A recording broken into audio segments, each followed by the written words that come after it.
Hey guys, welcome to a new video. Like, comment and subscribe if you enjoy. Without any further interruptions, enjoy the What If. Chapter 25. Not exactly a secret. Stark Mansion, Los Angeles, California.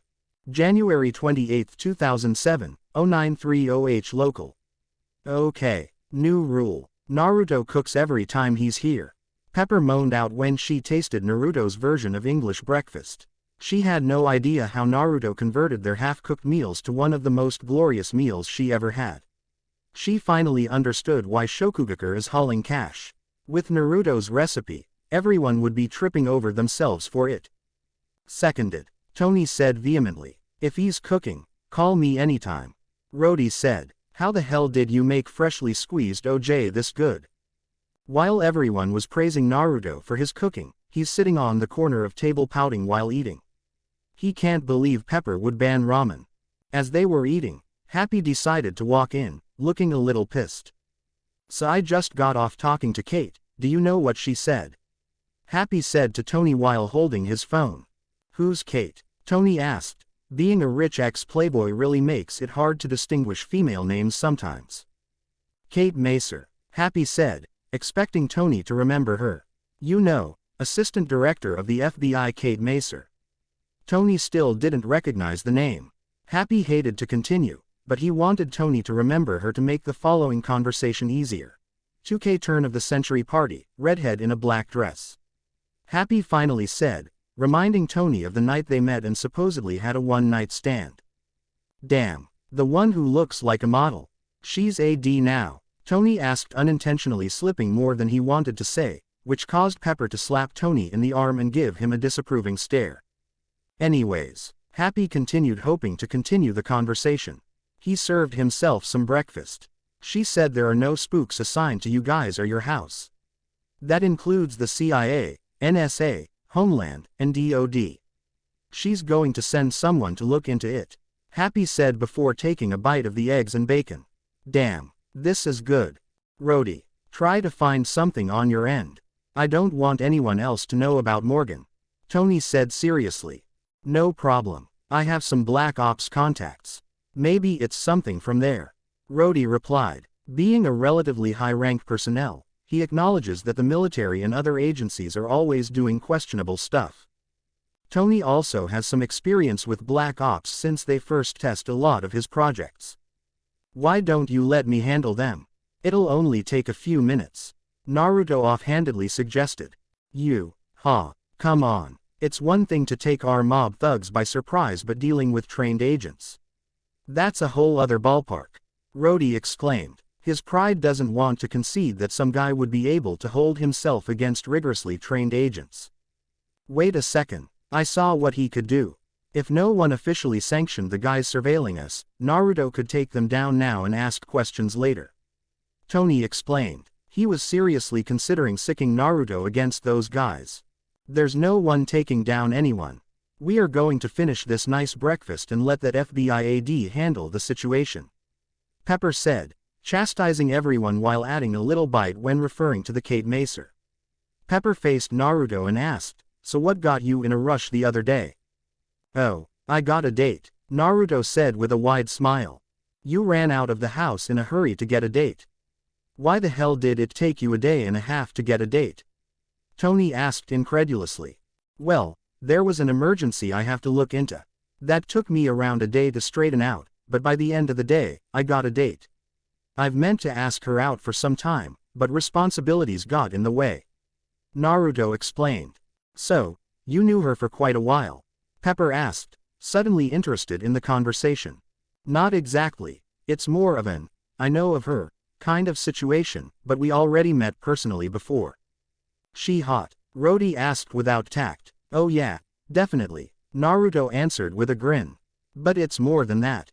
Pepper appreciated that Naruto asked a girl out not only because of her look.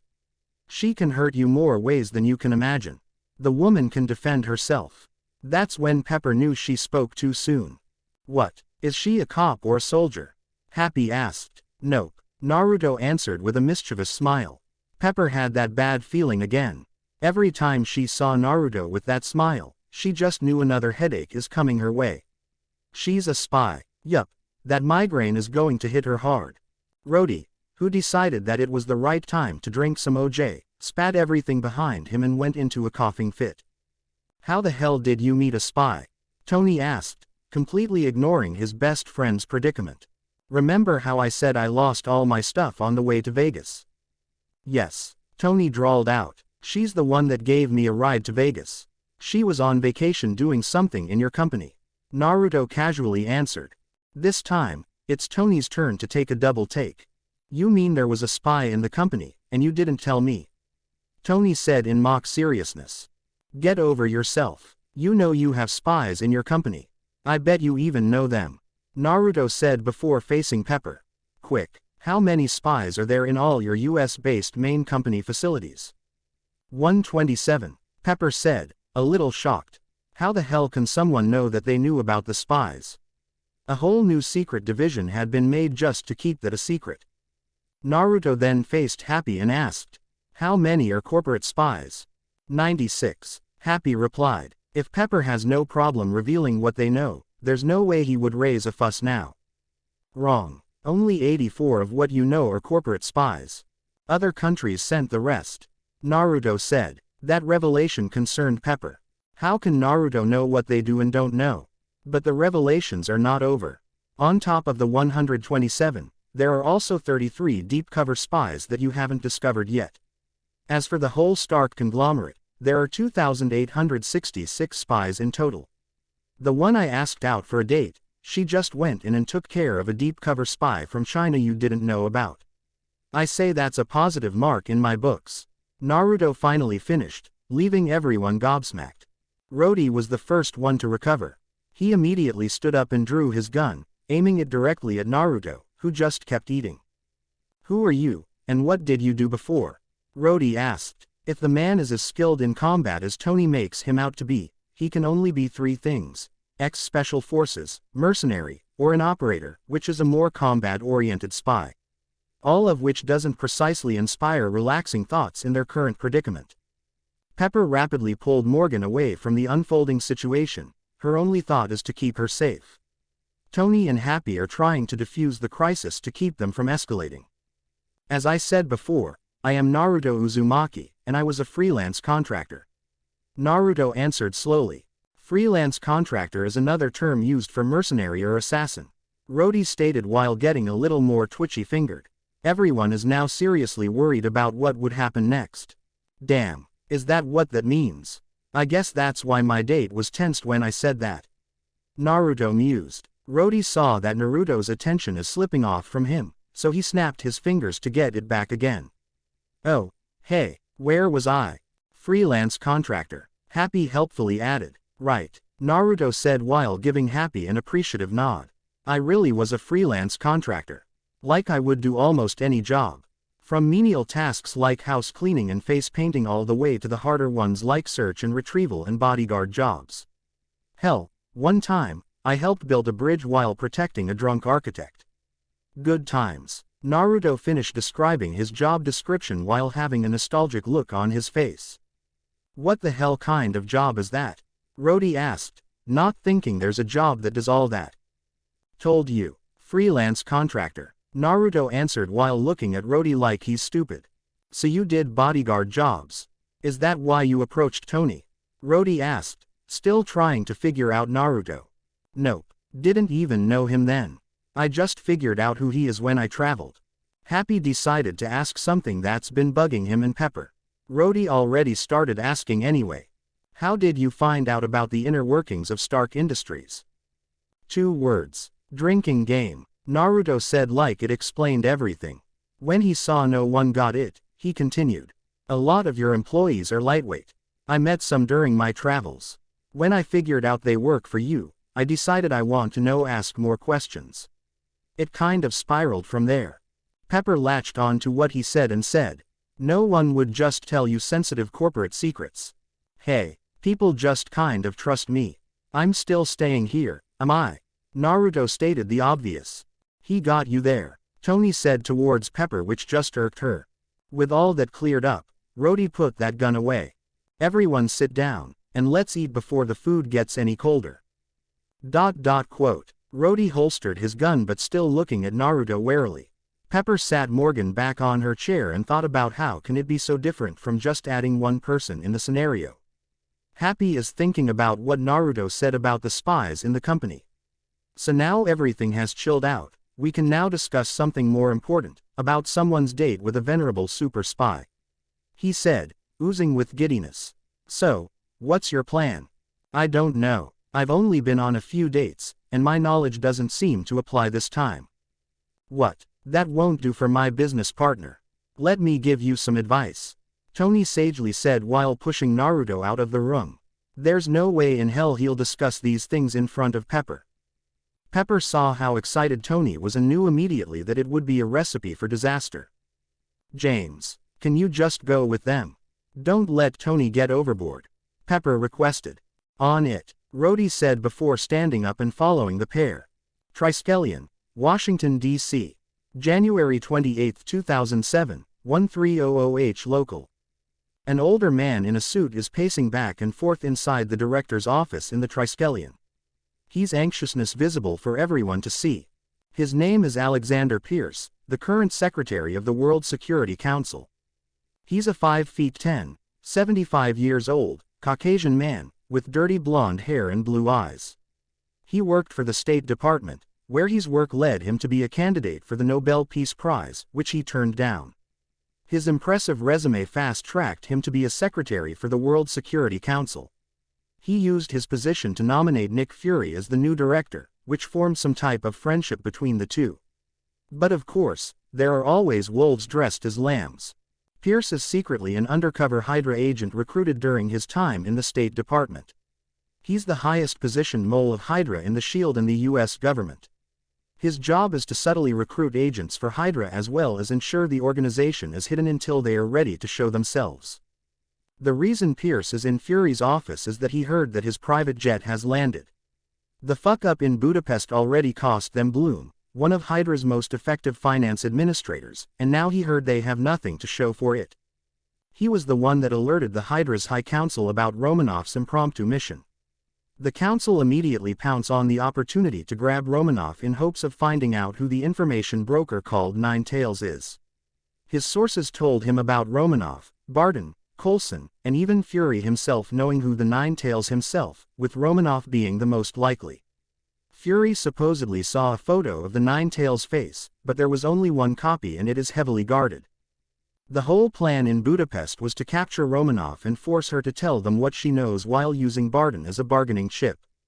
They wouldn't even try to do something as daring before, but desperate times call for drastic measures. The Nine Tails is just becoming too big of a problem only to be considered a nuisance. The son of a bitch has managed to decrease their income by as much as 60% in just the first year he's been active. Terrorist cells, drug cartels, government financial overflow, and corporate profits through off-the-book operations are being taken down one by selling undisputable evidence to the authorities. They can't even control them in the shadows anymore since Nine Tails just goes with another group if they don't act on the information. That's why they also sent their ultimate weapon, the Winter Soldier, to make sure everything goes smoothly. The plan in Budapest was going as planned when the Nine Tails himself decided to fix his supposed fuck-up. He never thought that killing the original seller and meeting the general themselves to ambush Romanoff and Barton would call for the Nine Tails to show himself. He would usually be happy to know that Hydra could finally capture or kill him, but the whole thing was literally a bloodbath. Only the Winter Soldier managed to escape, but his metal arm was turned into a venerable pile of scrap. The only good thing that happened was that the Nine Tails surrendered himself when he urged Fury to send reinforcements in the guise of helping the team the moment Bloom went dark. He watched the live feed of the guards bringing Nine Tails in the Omega Cell, excited to finally the face of the man who's fucking with them, but he guessed his excitement came by too soon. No one can remove the mask and the man himself won't remove it, so they were forced to leave it on. Pierce also watched Fury interrogating the Nine Tails, but Fury closed the mic off before he went in. He can't even use a lip-reading program since Fury is facing away from the camera, and the Nine Tails was still wearing the goddamned mask. In the end, Fury placed the cell on lockdown, effectively cutting the feed off. When it resumed, everyone was a little shell-shocked, and the Nine Tails was nowhere to be seen. Preliminary reports from the raft said that the man was never imprisoned in the first place, only a clone was placed inside the cell. Only one thing caused his anxiousness, the possibility of the Nine Tails getting information on Bloom and selling it to Fury. Pierce is only there to see if Fury learned something new. Pierce turned around when he heard the door open. He saw Fury walking in with Coulson and Hill on his right and left, respectively. "What the hell happened?" Pierce said with as much authoritative tone as he can muster. "The Nine Tails never surrendered. He just left a clone behind, and that's who we caught," Fury said smoothly while walking towards his desk. "As for Budapest, I say he did us a favor, although he could try to be a little cleaner." "Is there anything you found out about Budapest?" Pierce asked, keeping a calm demeanor. If Fury found out about Hydra, they might need to push forward with their plan even if Project Insight still has at least 5 years before completion. They're an organized paramilitary group, and they killed the original seller just to ambush my team. We haven't found out more about them, but I will find out how they knew about the mission," Fury said with conviction. Pierce was immediately on high alert. The only reason Fury still hasn't found out about them was because they stay well away from his radar. "Let me handle that one. I'll assign Garrett or Sidwell on it. You already have too much on your plate already," Pierce suggested, hoping if he assigned it to either of them, they can control the investigation. "Sure, go ahead, but I want a copy of every report they send out," Fury said. "Of course," Pierce said while secretly releasing a sigh of relief. "Did you find out about anything on this Nine Tails? 'Cause he's got to be stopped or at least work for us. He's making everyone look bad," he asked, hoping to get a new lead. "Not much. The only new information I have is that he liked fucking with people and has eyes and ears everywhere. He implied that he only showed up in Budapest since he saw a different man show up as the seller. Other than that, I have no idea, and I hate not knowing something." Pierce processed the information and came up with one conclusion: if they mess another one of his intelligence, they can make him show up. "Before I leave, why did you lock down the cell?" "Because he said he could get out anytime. I just wanted to be sure he can't. I guess it was no use after all since it popped into a cloud of smoke after a while," Fury answered, mixing lies and truth. "All right, I'll let Garrett handle the investigation. He's just traveling around. It's easier for him to get some info. I'll see you some other time, Nick," Pierce said before leaving the room. Silence permeates the room until Fury walked over to his desk and pushed a button. It was one of the personal features Fury added to the office. It will cut off all forms of outgoing communication in the office, even hardline, making it impossible to eavesdrop in it. The only way to get something is to leave a remote recording device inside the room and retrieving it for later. "Add Garrett and Sidwell to the list," Fury ominously ordered when he was sure no one else could listen in. "Already added, sir," Coulson said a little subdued. He and Sidwell were classmates inside S.H.I.E.L.D. Academy and grew to be friends. "How many does that make it?" Fury asked, already knowing the answer. 3. Pierce, Sidwell, and Garrett. "What are we talking about, boss?" Maria Hill finally interjected, not appreciating being left out of the conversation. Maria Hill is a 5'8", 25-year-old Caucasian woman with black hair and blue eyes. She was personally hired directly by Fury 2 years ago from the Army. Her sharp mind and eye for details led her to become one of the fastest rising stars in the agency. She's being groomed by Fury to be the next deputy director since Coulson wants to remain to be a field agent. Her current job is to be Fury's secretary as well as lead some missions in her free time. "Funny you should ask, Hill, because we're going to need your help. But first, let me ask you a question," Fury said while fixing her with an intense stare. "Sure, boss," Hill answered. "If Fury asked you to do something, you don't say no since it usually deals with matters of national security. What would you do when I say Hydra is growing inside of S.H.I.E.L.D.? Fury asked. Hill had to pause to process what Fury said. After a few seconds, she finally decided to answer the question with her own. "What?" Chapter 26. A Chaotic Start. Clint's Homestead, Missouri. January 28, 2007, 1600H Local. Homestead, an apt name for Clint's Haven. The whole 5 hectares of land surrounding his home were bought through dozens of shell companies and overseas transactions, making it virtually impossible to find details about it. Fury helped him set it up in 1999 when he married his high school sweetheart, Laura, as a precaution against the dozens of enemies he made during his time as an agent of S.H.I.E.L.D.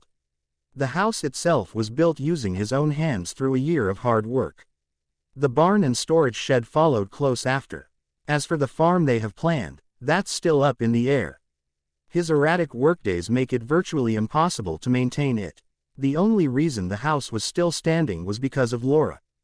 Laura Barton is a 5'3", 29-year-old Caucasian woman with dark brown hair and brown eyes.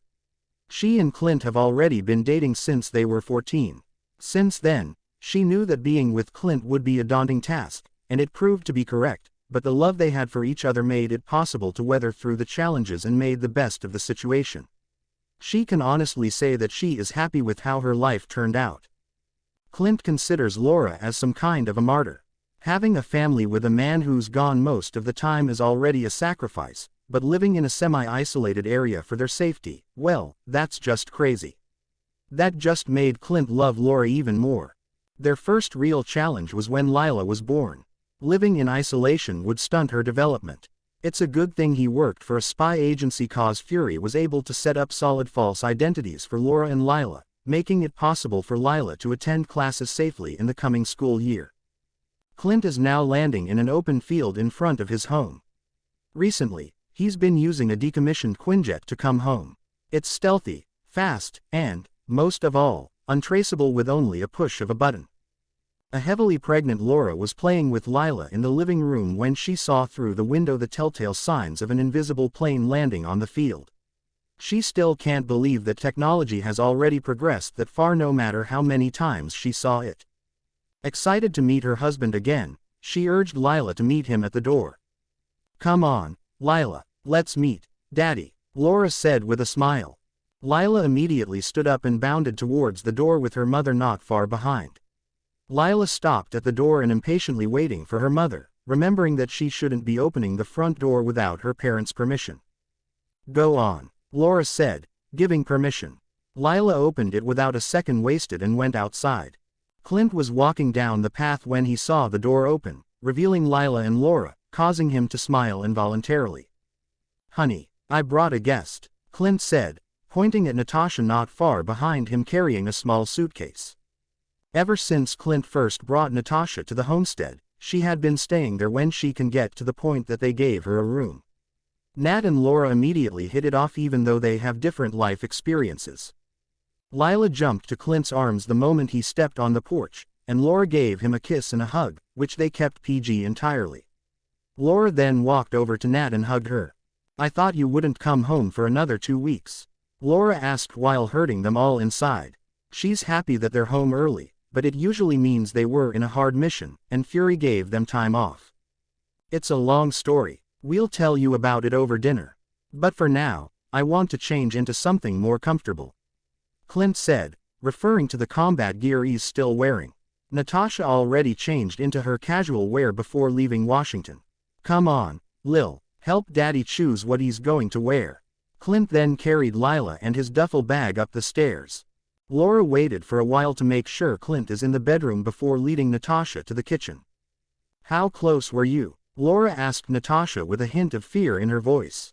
Natasha knew this conversation would come up the moment Laura saw them, but it doesn't make it easier for her to answer. "Too close," Natasha finally said after a few seconds. She took a deep breath and continued. "By all accounts, we shouldn't even hear. Only unlikely reinforcement got us out of there in one piece." Nat's answer caused Laura to tear up a little bit. No wife ever wanted to hear her husband almost died, but Laura decided long ago that if she were going to be a wife to Clint, she would at least try to know everything that's happening. "Who?" Laura asked in a quiet voice. "You remember the guy we've been chasing around?"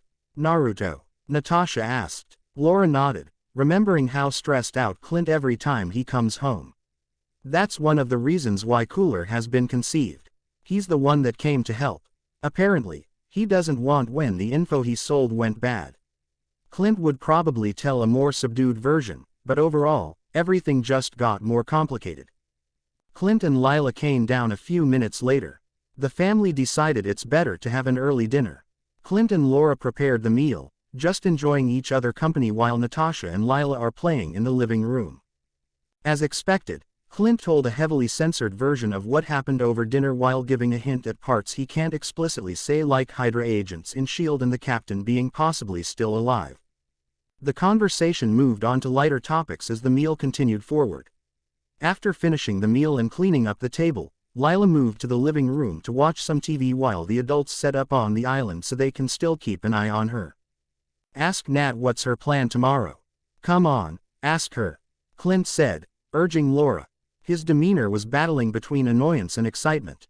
Okay, sheesh. Calm down, hun, Laura said, trying to bring down her husband's nervous energy, but it didn't do anything. She finally faced Nat just to move the conversation along. What's your plan for tomorrow? Natasha weirdly turned slightly red, but she still showed a calm and collected exterior. I have a date, Natasha answered candidly. Like for a mission? Laura asked, knowing that Natasha does a lot of seduction jobs. She still doesn't know precisely what Natasha's training was like, but she had an idea. I'm not sure, Natasha said while having a contemplative look. I'm just going to say halfway in between a mission and personal thing. How did that happen? After we brought in Naruto, he kinda forced us into a situation where we had to bargain with him for information. The first thing he asked was something that could be expected, but the second one hit everyone by surprise. Natasha explained. He asked you out, didn't he? Yup, Natasha answered with a nod. I said yes, of course, but everyone is trying to make it a surveillance mission. Clint here wanted to air support for Christ's sake. She finished with an exasperated sigh. Laura shot Clint a shocked and disappointed look. What, you haven't seen the guy? He's like an annoying kid who turned into RoboCop. Clint defended himself before standing up and retreating towards Lila. He's the same guy you met in Vegas, right? Laura asked. The same one. Fuck. Natasha added the last part when she suddenly remembered a detail that might have slipped their minds. What? I might have forgotten that he may or may not be an alien. Oh, was the only thing that came out of Laura's mouth. Does he at least look human? Yes. A cute one too. Wait, I got a picture, Natasha said before fishing out her phone from her pocket. She started scrolling on her phone when she found a picture of Naruto from her car footage. Here, he is. Wow, how can someone look cute and ruggedly handsome? Laura suddenly blurted out, is that Whiskers? What is he? An alien humanoid cat? More like a fox, Natasha corrected. His codename is Nine Tails, which can be linked to a nine-tailed fox demon in Japanese culture. Huh, you learn something new every day, Laura said with a thoughtful look. So when and where are you meeting? Damn, but as for where, he said he'd pick me up. Natasha said, slightly unsure. How would he manage that? We're basically in the middle of nowhere. I don't know, but I'm going to make him work for it, Natasha said with a giggle. She then looked at Laura's stomach and asked, you're due any week now, right? Any day, Laura corrected with a groan. Don't get me wrong, I love this kid, but I just can't wait for him to pop out. Is the midwife ready? Natasha asked. Yes, but there might be a problem with that. Another pregnancy has a close due date with ours, only a difference of 2 days. If the labor starts at the same time, only one of us would be attended, Laura said, visibly worried. Clint decided to walk in and interject conversation carrying Lila. I'll tuck Lila in and head to bed myself. Good night, hun. Don't stay up too late, Clint said before kissing Laura. He then faced Nat and said in a serious voice, may God have mercy on your soul. Before running away, Natasha just let it slide, she'll get him back tomorrow after her date. I think I'll head to bed too. Laura stood up and hugged Natasha. I hope you have a great time tomorrow. Good night, she whispered to Nat's ear. Okay, I'll just stay up for a little bit, Natasha said before waving Laura off. She stared at her luggage and sighed, guess I should prepare my gear. Already surrendering to the thought that the date would not be a typical one. Clint's homestead, Missouri, January 29, 2007, 0745H local. Wow, you pulled out all the stops, Laura reacted when she saw Natasha walk down the stairs. She's wearing dark blue fitted jeans, a black camisole under a leather jacket, and brown boots. It's not too much, right? Natasha asked with an uncharacteristically nervous voice. No, it's perfect. He's going to love it, Laura said while hugging Natasha. She then started patting Nat when she felt something under her outfit. Don't take this the wrong way, but why are you carrying what felt like a whole armory? And are you wearing your bulletproof jacket? Clint was not overreacting. Every time I'm with Naruto, something is happening. But to be fair, I only met him twice, Natasha said before. Both of them walked towards the kitchen where Clint is cooking breakfast. You have your phone and band? Clint asked without looking behind him. What are you? My dad, Natasha answered back with a bit of attitude. Clint turned around and gave Natasha a disapproving stare. Just answer the question. Yes, Dad, have it with me, she said sarcastically. Where are you meeting him again? Clint continued, glossing over Natasha's attitude. I assumed here. Clint stumbled when he heard the answer. No one should know about this place, and judging from Laura's lack of reaction, she already knew what Natasha said. What? I said here, Natasha answered without a second thought. That shouldn't be a surprise. He's a teleporting super soldier. He probably knows everything about us the moment we started following his trail. She offhandedly finished. No way. This place doesn't even show up on any maps, Clint said, not entirely confident with his assertion. You're still saying that after everything, Natasha said with a shake of her head. That's when they heard the sound of a motorcycle getting closer. Son of a bitch, Clint exclaimed under his breath before running out of the front door, making sure that he grabbed the bow and quiver hanging near the door. When he got outside, he saw a man riding a large motorcycle breaking through the tree line. Maybe bullets just don't work. Arrows might be the way to go, he whispered to himself while knocking an arrow. When Natasha and Laura finally exited the home, they only saw Clint releasing the arrow, which headed straight towards the man on the motorcycle. The arrow pierced the helmet's face shield, presumably piercing also the man's face. Clint, Laura shouted, shocked at the series of events. She was going to charge at her husband and pummel him to the ground when Natasha pulled her back. Let me go. He can't just kill anyone when somebody shows up, she shouted while trying to get free from Natasha's hold, but it just gets tighter. He's not dead. Look at him. He's still going, Natasha said a little forcefully while pointing at the still rapidly approaching motorcycle. How? Laura asked in disbelief. That's Naruto. No other way to go about that, Natasha answered like it explained everything. Naruto finally reached the front porch of the house. He removed his helmet, which suddenly disappeared, and immediately started ranting. What the hell? I just borrowed that helmet. You just shoot everyone you meet. How have you even got married? Of course, I'll shoot you. You just showed up in a place that could be considered a black site. And besides, you took my bow, Clint answered back. You want your bow? Naruto asked while pulling something behind him. Here, ya go. He then tossed a 5-foot-long case. Told you, you'll get it back. Natasha and Laura are just watching the play-by-play. Are they always like this? Laura asked. They only met twice, including now, so yeah, Natasha confirmed. Naruto finally noticed Laura and Natasha standing behind Clint.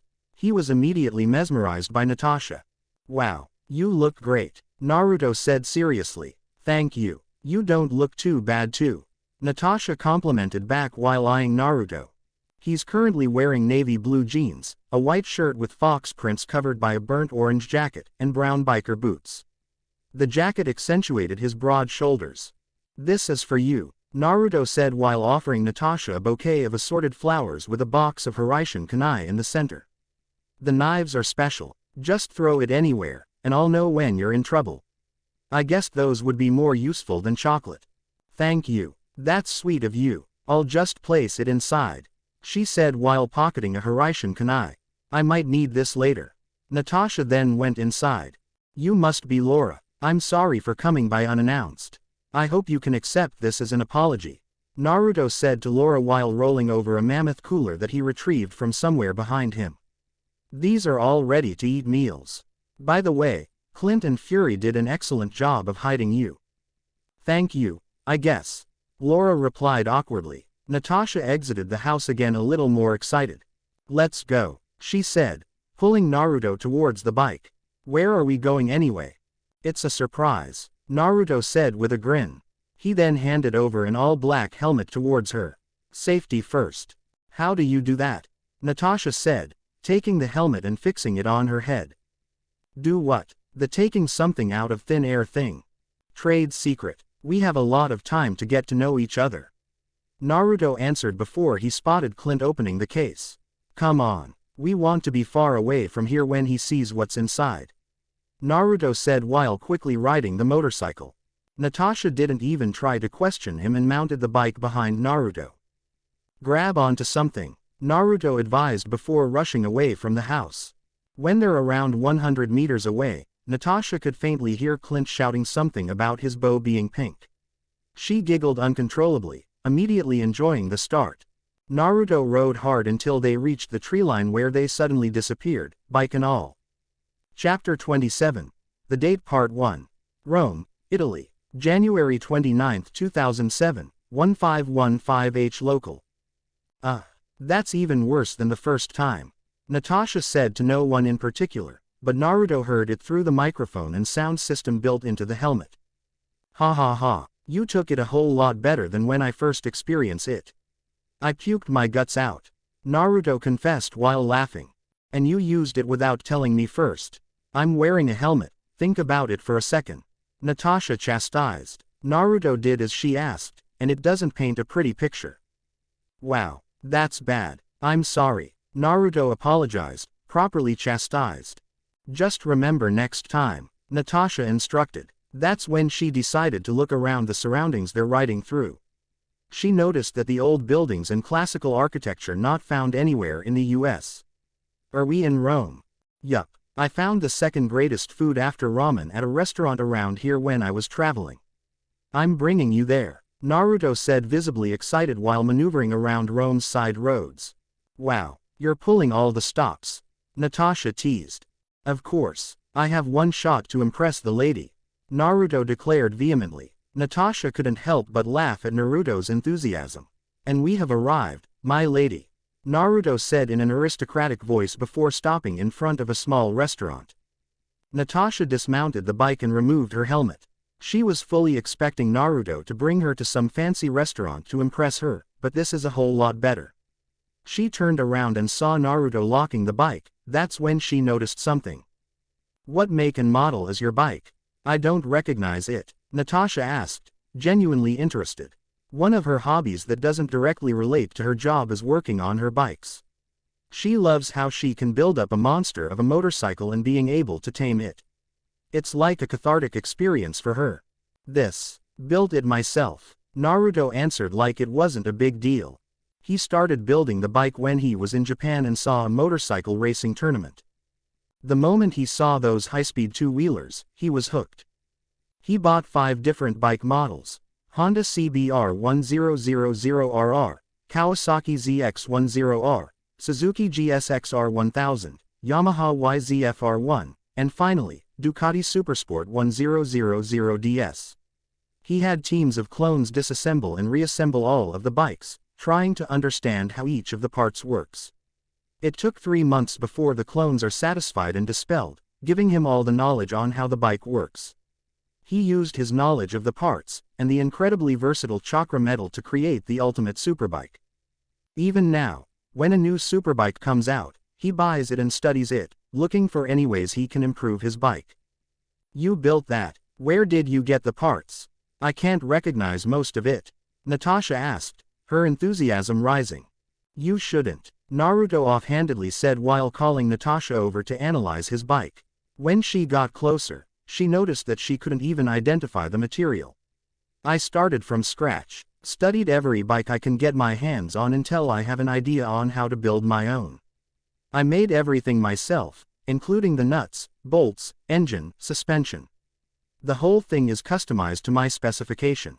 I call it Raijin, named it after the Japanese god of thunder, lightning, and storms.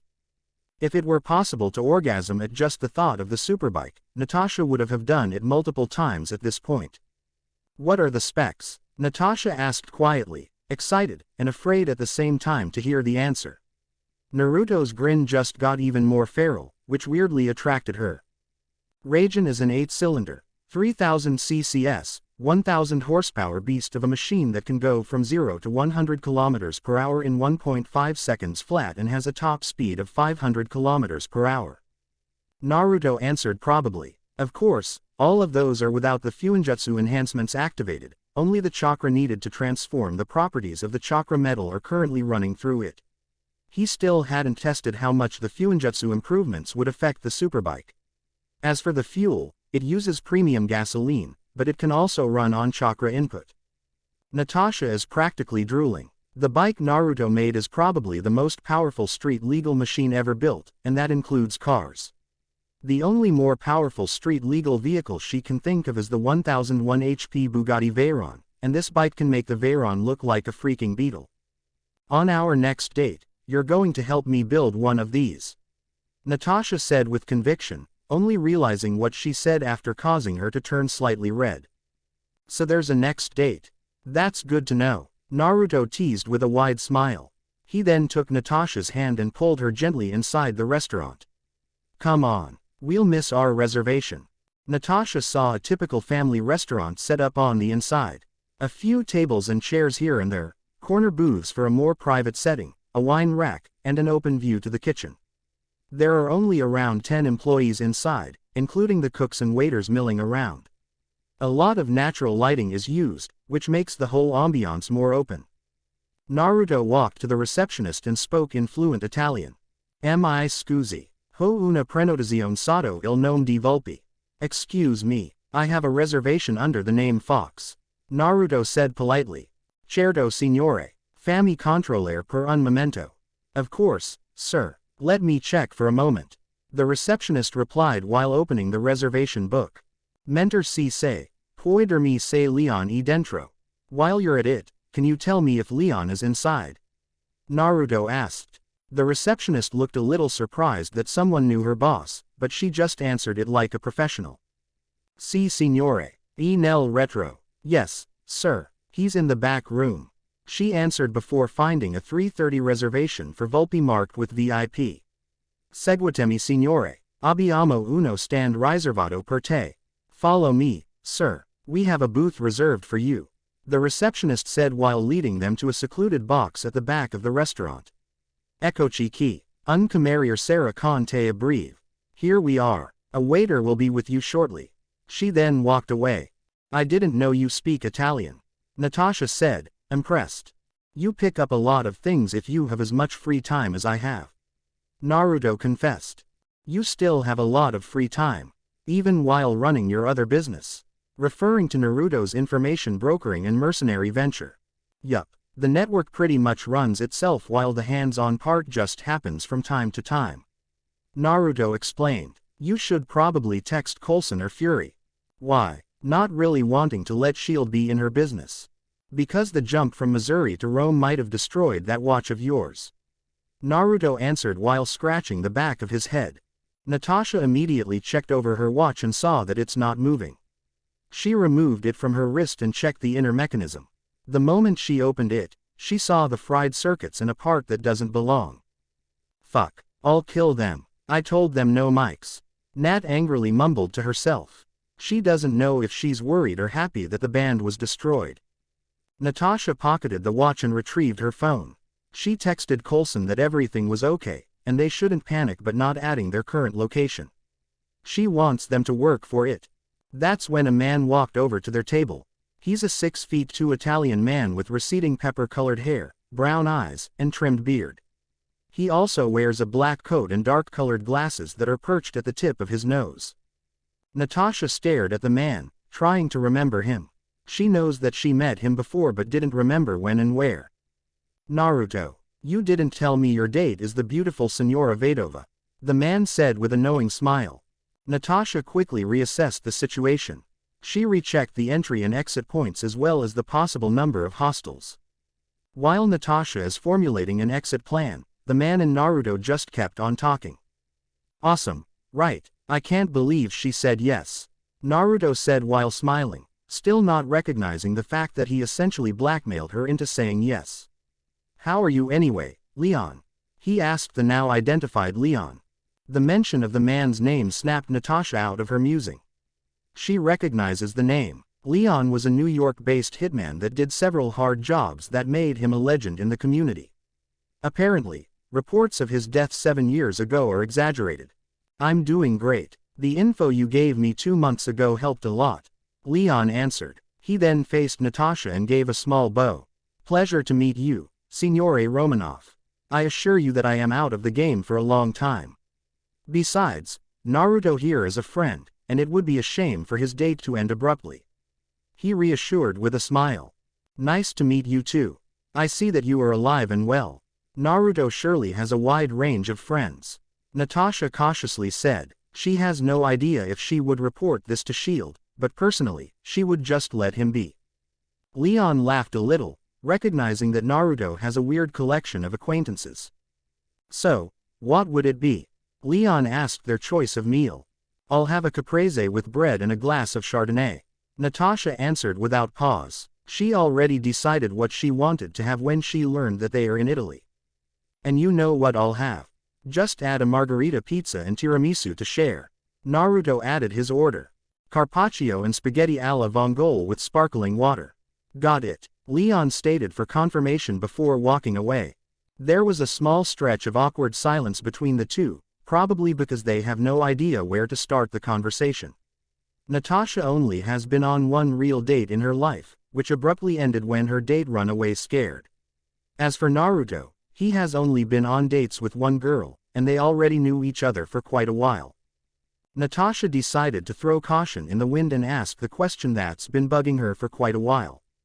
"Are you human?" Naruto suddenly chokes in surprise, hearing the question. Of course, he knows about aliens, but he never considered himself as one. But thinking more about the definition of an alien, he is regarded as one. "No, at least I don't think I'm not," he answered, using a loophole. He is a human alien. A bizarre situation if you think about it. Then how can you do the things you do? The teleportation, cloning, and nigh invulnerability. Natasha pushed forward. "That's a complicated question with a complicated answer," Naruto thoughtfully said. "It should be a third date question, I think, but for now, let's just say I'm special. We haven't even been on a second date, and there's already a third date. Aren't we moving too fast? What else do you think would happen on the third date?"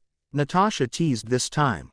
Luckily for Naruto, Leon and a pair of waiters served their orders at that time. "Your meal is served. Just call me if you need anything," Leon said before walking away. The meal went on smoothly. They just exchanged funny stories and experiences while making sure nothing too personal would come up. Some questions were answered, but most of them are skirted over, both of them not wanting to scare off a prospective partner. They stayed for 2 hours until people started to fill the restaurant for the evening rush. Naruto called over Leon so they could check out. "Don't worry about the meal. It's on the house." Leon waved off.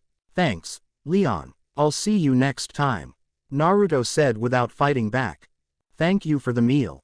I hope you can make your business grow," Natasha cordially said. She decided that she won't mess up Leon's new life by putting him in S.H.I.E.L.D.'s radar. Leon nodded in appreciation and watched them walk out of the restaurant. He started cleaning the table when he saw a folder on Naruto's chair. He picked it up and opened it. Inside are different pictures of a girl walking around campus. He involuntarily shed a tear from seeing his adoptive daughter. "Damn, you're good, Naruto," Leon said to no one in particular. "So where to next?" Natasha asked when they exited the restaurant. She saw the folder Naruto left behind for Leon but decided not to say anything about it. "I'm going to show you something awesome, and the best part, you can bring it back to Fury," Naruto said while wearing his helmet. "But, I think you should wait until the rat's been dealt with," he finished while mounting his bike. Natasha quickly wore her helmet and got on behind Naruto, wrapping her arm around him and pressing herself. She felt a small shiver run through him. "I think you just brought your bike so you can feel me behind you," Natasha teased behind him. "I'm neither going to confirm or deny that," Naruto answered before revving the bike and shooting off. "We're going to do a jump. Just saying. Natasha braced herself before the scenery suddenly changed from an alleyway in Rome into a jungle treeline with a salvage yard in the distance. Clint's homestead, Missouri, January 29, 2007, 0815H local. Why is my bow pink? Clint shouted. Laura finally understood the pair's dynamic. Naruto messes with Clint, and Clint retaliates. It's a vicious cycle that she can't help but laugh at. She looked over the case of her husband's bow and quivers and saw a piece of paper. She opened it and read it out loud. Just submerge in hot water for 30 minutes. At least it's not permanent.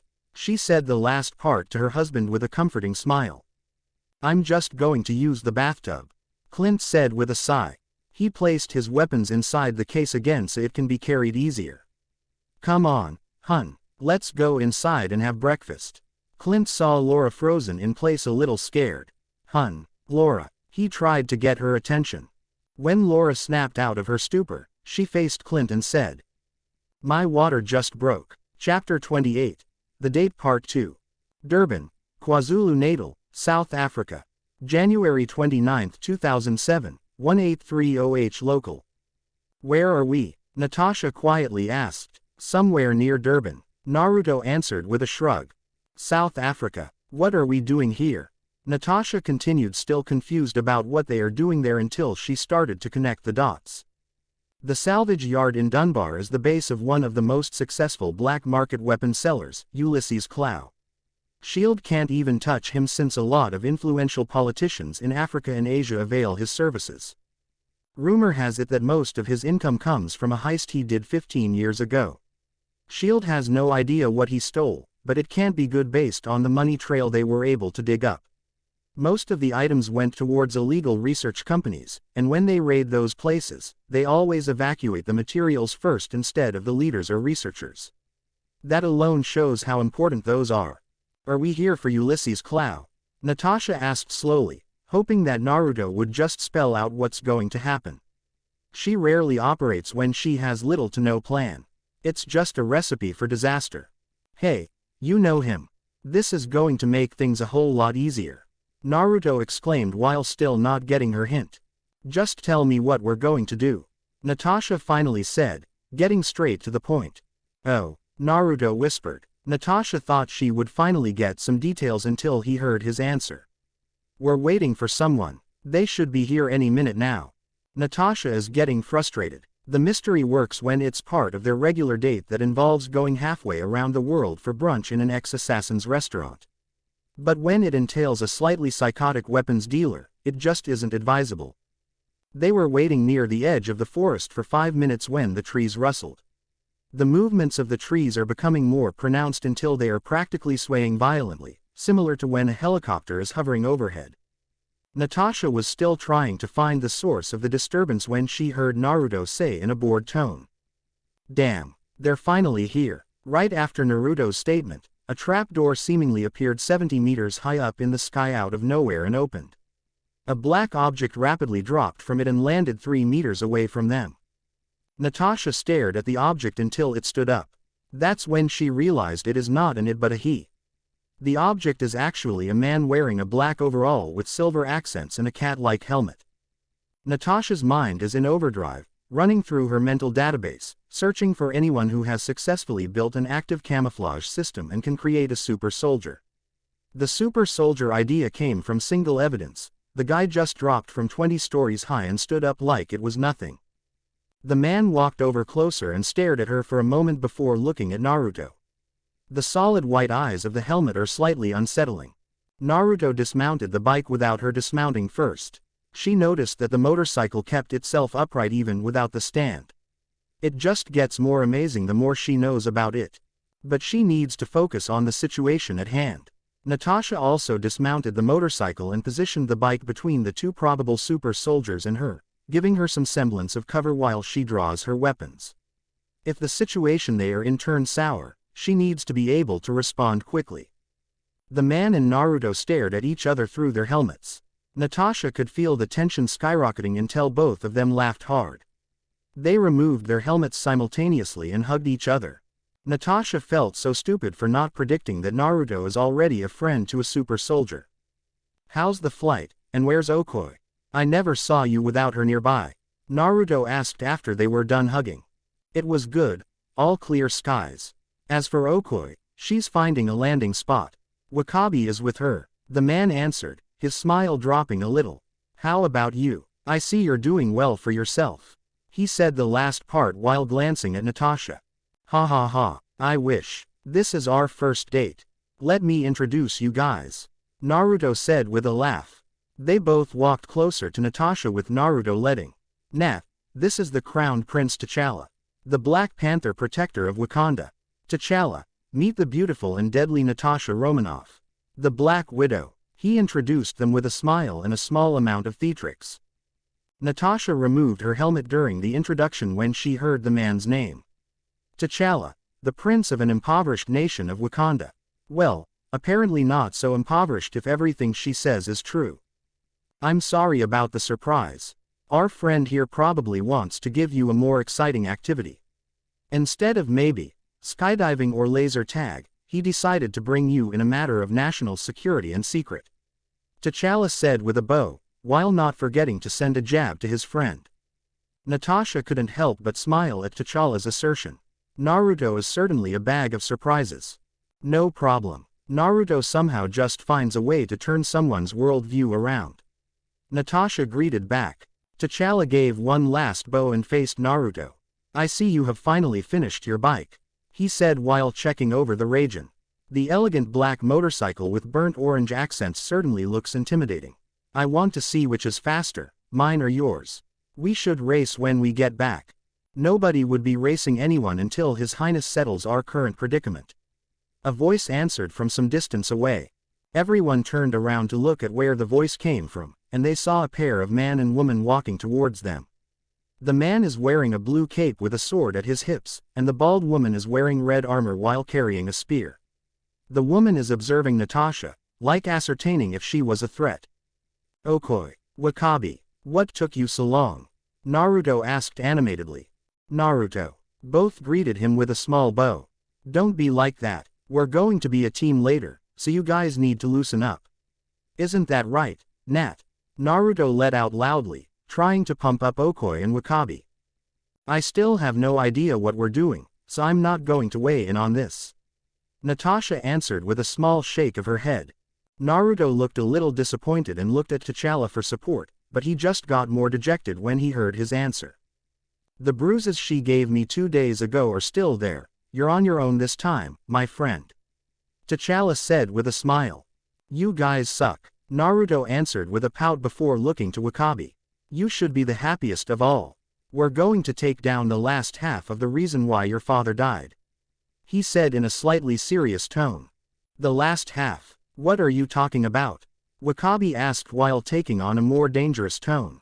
Damn, you guys have too many secrets. Naruto whispered to himself. Just ask your king after I get my approval, or you could just ask Clow. He said to Wakabi. He then retrieved 2 objects behind him and tossed it towards Natasha. You might need those. Natasha examined what Naruto tossed her and saw that it is a baton and a mask with a red hourglass. Just flick the baton, and it'll extend to a 6 feet long electrified staff. Oh, I forgot. You also need these gloves. He handed over a pair of gloves. Thank you. Usually, a guy gives teddy bear or perfume, but knives and electrified staffs are good too. Natasha said with a smile. How you wanna do this? Loud or quiet? Personally, I want everything to go boom. Naruto asked T'Challa while putting on an orange grinning Japanese demon mask. We'll go quiet first. When we got him, you can go wild.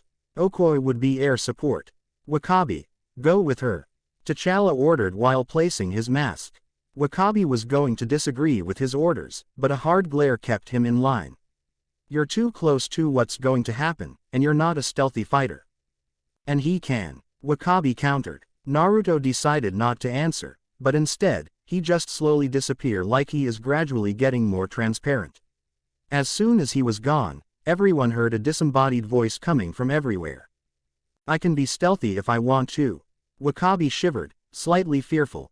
Natasha, on the other hand, just kept cataloging anything Naruto did and trying to make sense of what he can do. Okoi just kept stoic disposition, but the tensing of her shoulders shows that she is still affected. That's enough demonstration, Naruto. You made your point, T'Challa said while fixing his gloves. Naruto then appeared behind Wakabi. Alright, let's do this. I have one more plan for our date, Naruto declared while winking at Natasha, but she didn't see it due to the mask. Okoi pulled Wakabi towards the Royal Talon fighter to make sure he doesn't sneak into the fight. Good thing I'm planning our next date. This just feels too much like work, Natasha said in a joking manner. The spontaneity of it all, although slightly discomforting, makes the whole thing more exciting. Naruto walked towards the motorcycle and mounted it. You're going to have to run there, bro, Naruto said to T'Challa. Natasha immediately got the idea and rode the bike too. T'Challa surrendered to his fate, ran towards the target ship, making sure to keep himself out of sight as long as possible. Naruto had no problem with it and shot towards the ship. They rapidly passed over T'Challa, and Natasha saw a decrepit ship guarded by men with heavy weaponry. The one thing she noticed was that Naruto is a whole lot smarter than he looks. Naruto is using the shadows caused by the setting sun and the miniature dust storm caused by the changing winds to cover their approach. When they reached the ship, Naruto tapped her legs, indicating they need to dismount. She got off and followed by Naruto. The great thing about the mask, Naruto can use his Sharingan to scout the whole ship. When he memorized the entire layout and hostile numbers, he disabled his eyes. He pulled Natasha close and lifted his mask. Tell me if you don't want to do this, since I have another thing in mind we could go to, Naruto asked sincerely, making sure that Natasha is still enjoying their date. I have been in only one real date before, Natasha started while lifting her mask, staring deep into Naruto's cerulean eyes.